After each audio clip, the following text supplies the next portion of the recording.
mission is to build a future where no one needs to come out anymore. Together, we can create a world where everyone has the right to love, to succeed, to have a family, and to live a full, happy life.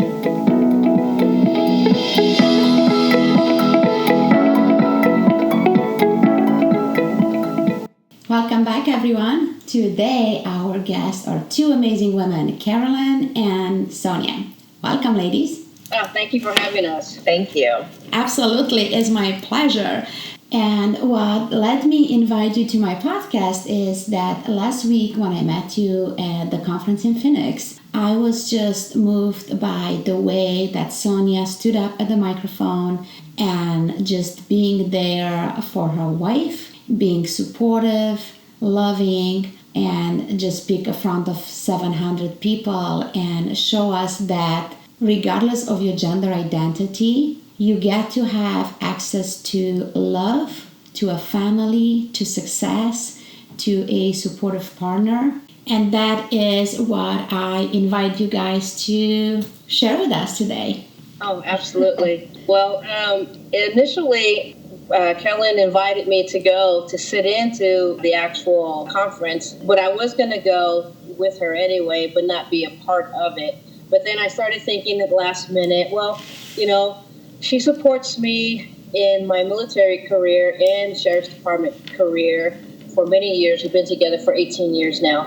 And so I felt a little guilt come over me. And I said, you know what, I really probably need to go and be a part of it, because this way we can communicate and I can pick up the coaching lingo and better support her and understand everything that she's going through. That way we can communicate and I can be more supportive that way.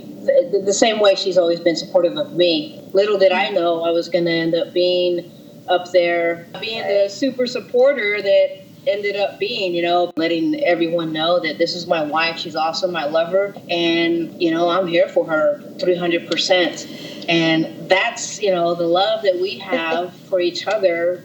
We don't look at it as we're two 50-year-old females that are out there trying to look for a title and push this, gay thing around. We're just two normal individuals who love each other deeply, and we support each other 110%. So we don't have titles, labels. We're just two individuals that God put together, and we're here. Yes, I love it. Thank you so much. And please let us in and tell us about the beginning of this supporting love that you have for another. How did you guys meet?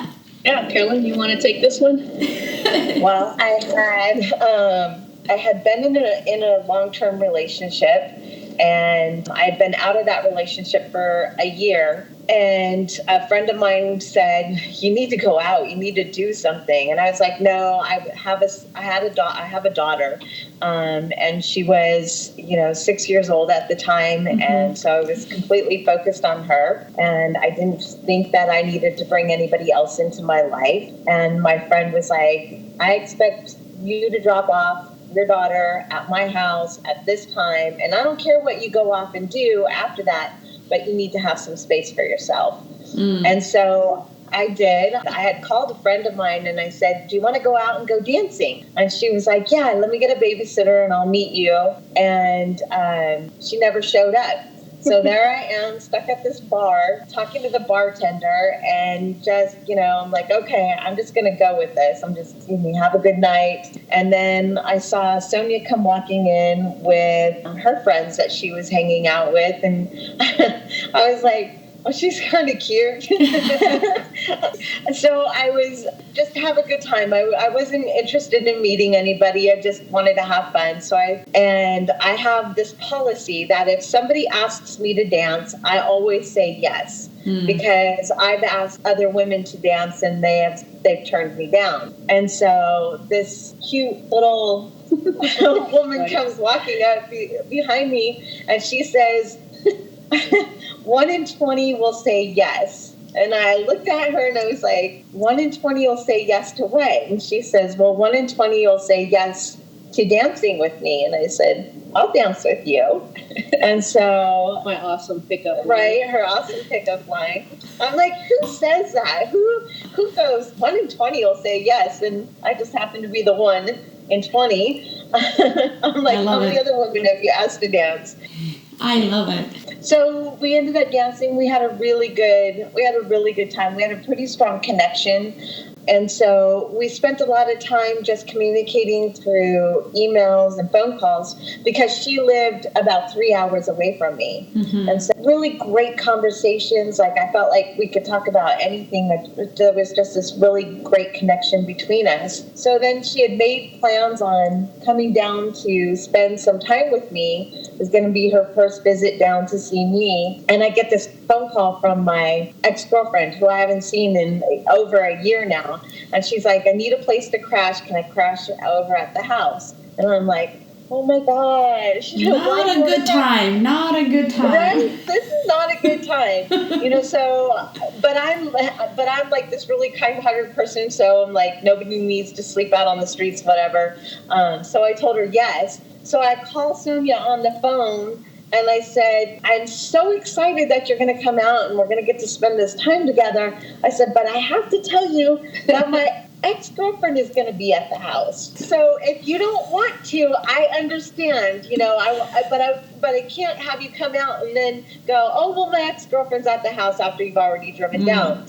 And she was like, no, I'm okay with it, So we hung out at the beach. We hung out and just did all kinds of things. And there's just been a really strong connection the entire time that we've been together. Yeah, because we had already established a rapport. So I wasn't worried about the other person.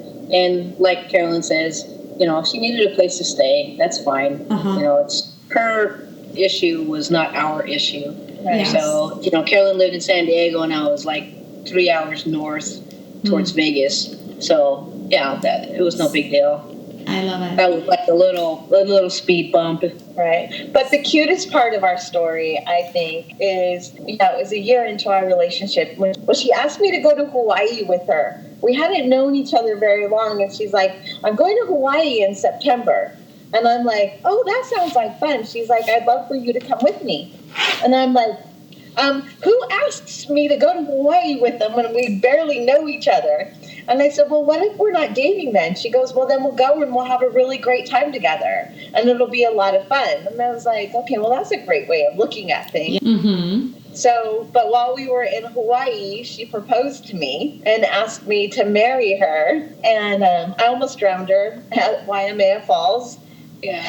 I mean, yes, what a progression from, thinking we barely know each other to go on this trip together to have the other one saying, hey, would you marry me? Yeah, well, because, we weren't being truly honest, I guess, because from day one, we just connected so deeply that I guess both of us were in fear of, well, I just came out of a relationship. She just came out of a relationship. And so was it too early? But, looking back, we're like, no, we're right for each other. Yeah. Right. It feels good. Yeah. Why waste any more time? Mm-hmm. Let's just do this. So, yeah. Yes. Just being mature about it, it's like when you know. So who came up with the rules that you have to date someone for 7 years or whatever, check all the things off the stupid dating list? Yeah, I was just gonna say, I'm not a big believer in like putting a time limit on how long you need to, stay without dating or, staying away from people or in your little woe is me little cave. That's not me. It's over. Drop the baggage and move on. Yes, and you guys broke the rules of rebonding relationship because your rebonding relationship ended up into a marriage. And it's been the best relationship ever. We've been through a lot together. I had a 6-year-old daughter at the time that we got together, who's now 25. Yeah. Plus, we raised my 2 nephews. Right. At the time we got them, they were 6 and 11. 6 and 11. Uh-huh. So we had a lot of little ones growing up. So right out, as soon as we got married, we were already a big family. Wow. Instantly be parents of 3 children. Right. Yeah. And we've dealt with deployments during, our relationship together.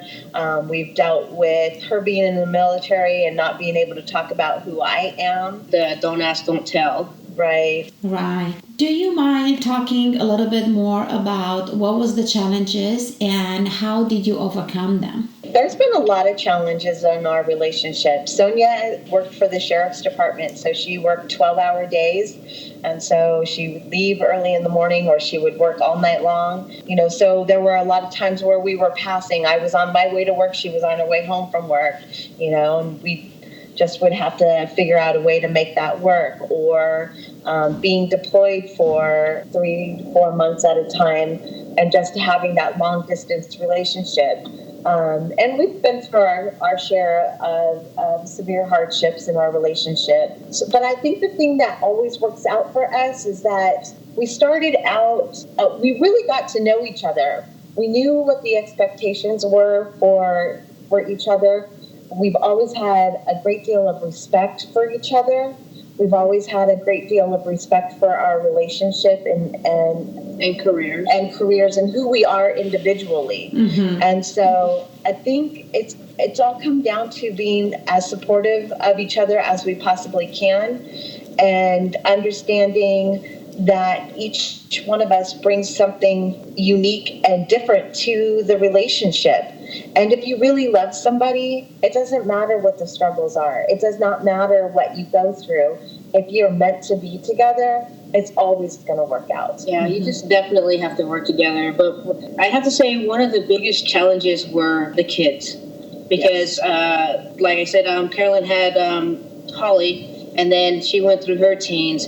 And then we had our 2 nephews who belonged to my brother, and then the mother, schizophrenic, in and out of the hospital. And then my brother ended up in prison. So we didn't know that was going to happen. He was just in jail. And then they said, hey, can you take these 2 boys? And I said, of course, because they're my godsons. Mm-hmm. I thought it was going to be temporary. Well, temporary ended up being like 5 years. 5 years. Mm. And so we're growing. We have little ones to teenagers. The teenager years were horrible because, 12-hour days for me, 84 hours. And Carolyn actually had to resign from work to be home because not only were we taking on the kids, they also had abuse issues. And then they had counseling. And then they were upset because they were feeling abandonment. And it was challenging because me especially, neither one of them came from me, and then Holly was a stepdaughter, and then she got put on the back burner, and then it was just a lot of stress. Wow. And a lot of bickering and arguing because the kids got wedged between us, and then we were losing time between us, and we had to keep struggling to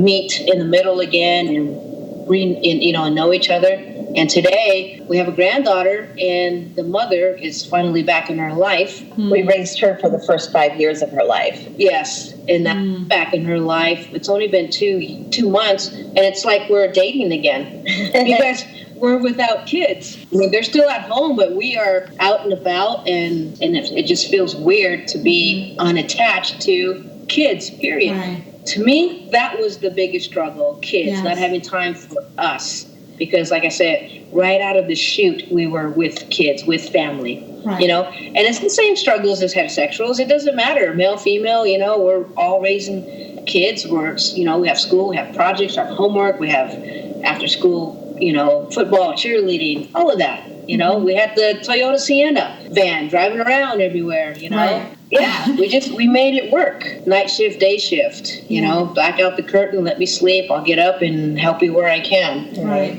Right. You guys did amazing. Just raising 3 children that are not necessarily biologically yours. I mean, and facing all the challenges, we do see a lot of couples that could be a breaking point for them. Right. Exactly. So was it there any challenge, or was those challenges that you face influenced by your gender identity in any way? I think that it was probably more of a challenge for the kids than it was for us. I mean, my daughter Holly has always. That's really hard. That's a good question. I can speak for me personally. I've never had a challenge with that. I've never felt like I've had anybody looking down at me because I'm in this relationship with Sonia. In fact, I think we've actually helped a lot more people understand relationships through our own relationship. And I think we've helped people understand that we're no different than anybody else is. I love that. And I think that the kids now, looking back, I think kids would probably see it a lot differently than they did at that point, because we're talking about teenagers and you want to fit in. And so if having two moms, or those aren't my moms, those are my aunts, and I can't really speak for what they do.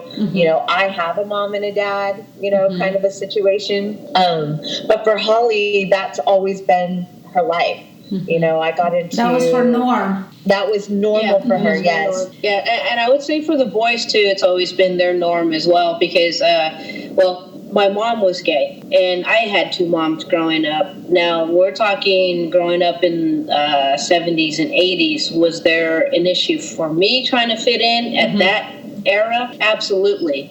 Yeah, I had problems. I had to stick up or be the big person and walk away because of all of the name calling. And for the boys, they never mentioned anything like that. And I have a lot of aunts that are gay as well, and I've always been in their lives as Tia Sonia or Aunt Sonia, who has always had a relationship with other women. So it was normal for them. I love it. So wonderful. And such a gift for the 3 children that you guys raised, to just let them know that love is love and has nothing to do with our gender. Exactly. Right? Yeah, there's no labels, titles. Yeah. We're just human beings. Yeah, we are human beings that we are raising the future. Right, and exactly. We are living a print on how this future is going to look like. So, yeah, exactly. And if we all stay together and keep on the same agenda, the future for these kids growing up is just going to be fabulous, because they're not going to know what we struggled, and even more so my mom's generation and then back when. Yes. So baby steps, getting forward and making sure everything's good for the future. Yes.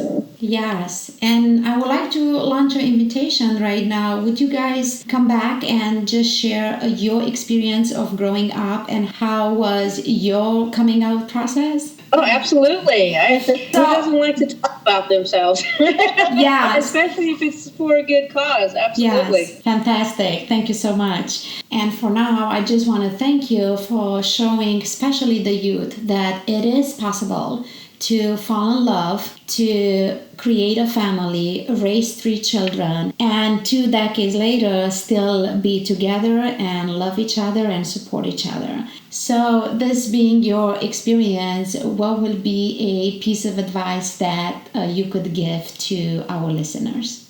Yeah, I would say with absolute is to don't be afraid to be yourself, and don't be afraid to love whoever that person is, because life is short and love just needs to be love. It's just as simple as that. No titles, no agenda, just pure love. Yes. Thank you so much, Sonia. What you will say, Carolyn? I would say that you need to really be true to yourself, and I think that's the most important thing that I learned in the very beginning of this relationship.